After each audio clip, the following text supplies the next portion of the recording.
I'm an electrical engineer myself. I studied at the Pune College of Engineering, but never really worked in electrical engineering, Pooja. So I did my MBA right after engineering school in finance from IIM Lucknow, and then have worked in finance all my career. I currently head finance for a travel tech company that's headquartered out of New York. I'm Subodh Vardhan, also an electrical engineer.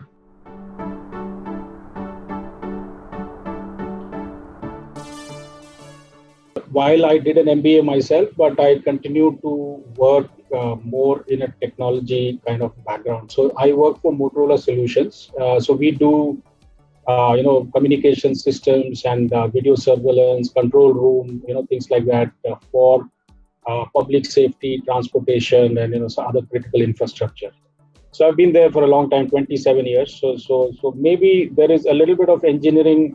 So there is an environment of engineering. So while I'm not myself designing anything anymore, but still I work in an engineering company and probably, and I grew up in an engineering background. My dad was an engineer as well. As you can imagine, in our generation, all dads used to be engineers.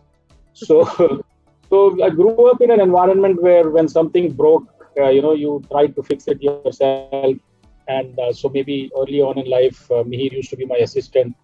And very often we couldn't put it back together. When we opened something, we couldn't put it back together. But very quickly, he had the knack. So he could put things back together, and he had the patience to be at it. And the one thing I will say about Mihir is that he hardly ever leaves a project incomplete. So if he takes it upon himself, he will be frustrated, but he will work through the nights and he will make it work. So that's the characteristic. Very often when you open something up, it's impossible to close it, right?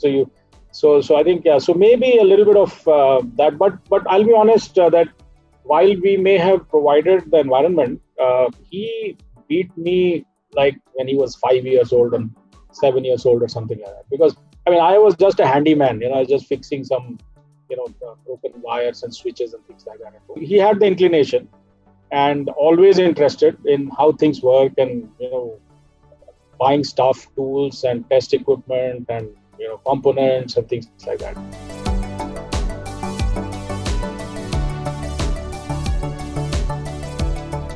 Miral will take you around his workshop. His bedroom is his workshop.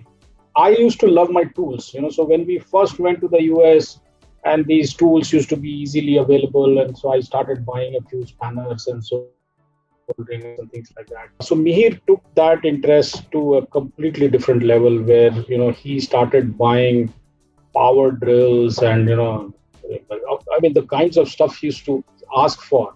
And that the first instinct would always be, is it safe for you? But to be fair to him, he's very mindful of the expense. So it is not like that he was a spoiled child and he just wanted everything. So he would do some deep soul searching about some piece of equipment, and then he would propose it to us, and then we would say, oh, but that cost 20,000 rupees.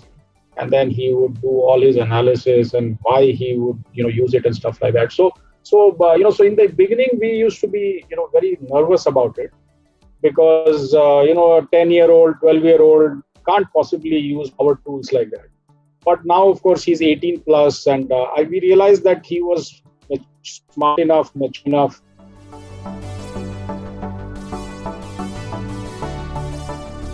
So he did an internship in my office as well, as you can imagine. So we do a lot of communication work with metros and airports and stuff like that. So he went along a few times with the team that works on the metro projects, Delhi, Noida. There are a couple of metro projects right here. So he was curious. So obviously our work in the metro is more around wireless communications. But when you go onto site, you see so much, right? When the tunnels are being bored and you have those massive tunnel boring machines, and once you are underground and you're looking at equipment room and how the ducts are, laid out and how whatever happens. So the feedback I got from my office was that this man was so excited that he actually, brought that excitement, that infectious excitement to the other members of my company. Those guys are doing a job. They have no excitement about, 3 a.m, because that's when the metro is not working. That's when you get time to actually do any preventive maintenance or repair work in the metro tunnels. So 3 a.m, people are cursing their luck, and they are complaining. And here is this kid who's looking at everything with so much of excitement because he's seeing it in real time for the first time and everything. The project manager on that project gave me this feedback that your son has such infectious enthusiasm that even my own engineers who have been going there for 15 years have never noticed the tunnel boring machines are now looking at it and saying, "Whoa, what the hell is this?" So I think that's the fascinating thing about him, that he is interested in it, like genuinely interested.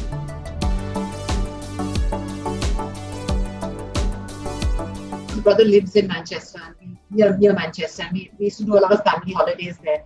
And he just loved going to the museum and just hanging around.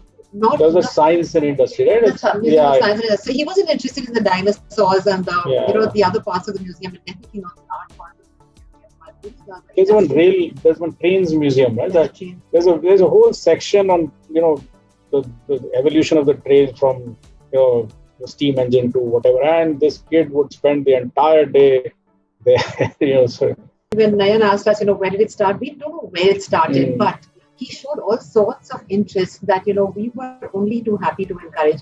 For example, the Railway Museum here in Delhi, when he was really tiny, we would spend every Saturday there. And, in those days, if I called Domino's from my number, the delivery address that Domino's had in their system was a Railway Museum, because they would just drop off the pizza to the Railway Museum. So it's stuff like that. And, I really enjoyed those trips.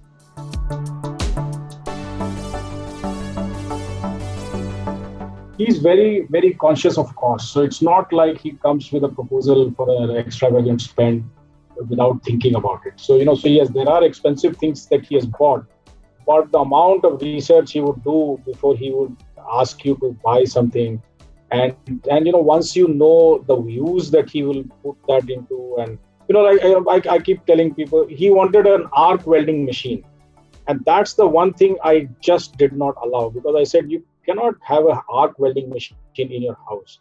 So you've got the one tool you said no to. So he said, no, I have to keep going to South City to get my thing welded. And I said, you please keep going there, but I cannot buy you an arc welding machine for the house. But a lot of other things, I think the 3D printer was one that took a while for us to decide.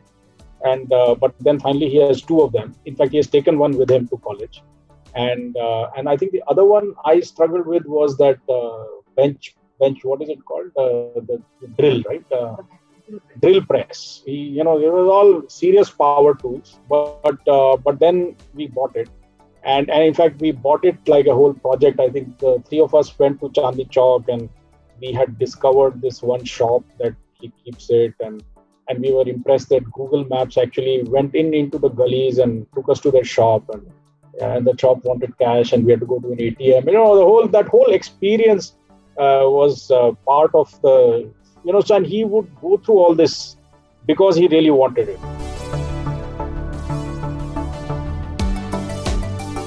We would tell him that, I've got this thing in my bedroom, Alexa switches on the lights and switches on the lights. So he was, a little bit stuck up on that, and he said, I'm not going to buy it, I'm going to make it. And, so in fact, built a CNC machine as well. And I think Sumer, actually the older one, did some coding for that machine. That was very interesting because he built it out of an old chair from their nursery room. It was a wooden chair that he used as a structure, So the motors he actually took out, so whenever we have these e-waste disposal, so he's always there to pick out printers. He loves printers because they give you stepper motors. So, so he takes out a number of stepper motors from printers and lots of LEDs and some other control switches, buttons. And so a lot of that CNC machine actually, so the woodwork came out of a broken chair, and all the motors came out of, parts that he pulled out of e-waste. Yeah, what we didn't realize, Pooja, was that, so it started with electrical, right? But at the end of it, you still need a superstructure, a frame or something.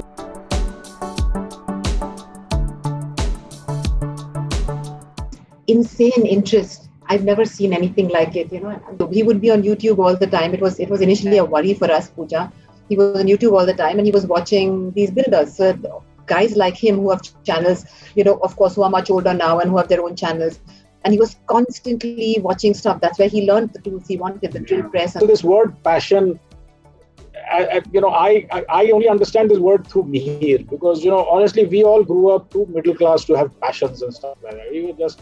We knew we had to become engineers and we had to pass this exam and pass that exam. But Mihir demonstrated what passion means, and basically building stuff, and through the building, I think Mirel didn't talk about it, but you probably know about the Terminator that he did for our apartment complex, and then from there it went into so many places, right to the Prime Minister's office actually bought one unit from him, and how he would work through the night because he had a deliverable, he had a commitment that tomorrow morning's 5 p.m. this guy is going to pick it up. He wouldn't sleep the whole night because he had to meet that commitment, and then somebody's Terminator stopped working, and so he went all the way to Delhi during the lockdown. We actually got a curfew pass. He went to Delhi to fix the Terminator. So that is truly passion. He's not doing it because he's making money out of it or anything else. He's doing it because he just loves to do it. And I think that's where, for parents, it's important to encourage a few things. You will go wrong a few times. I mean, of course, we bought musical instruments. We sent them. We paid 1 full year of fees, by the way, for Mihir for drums.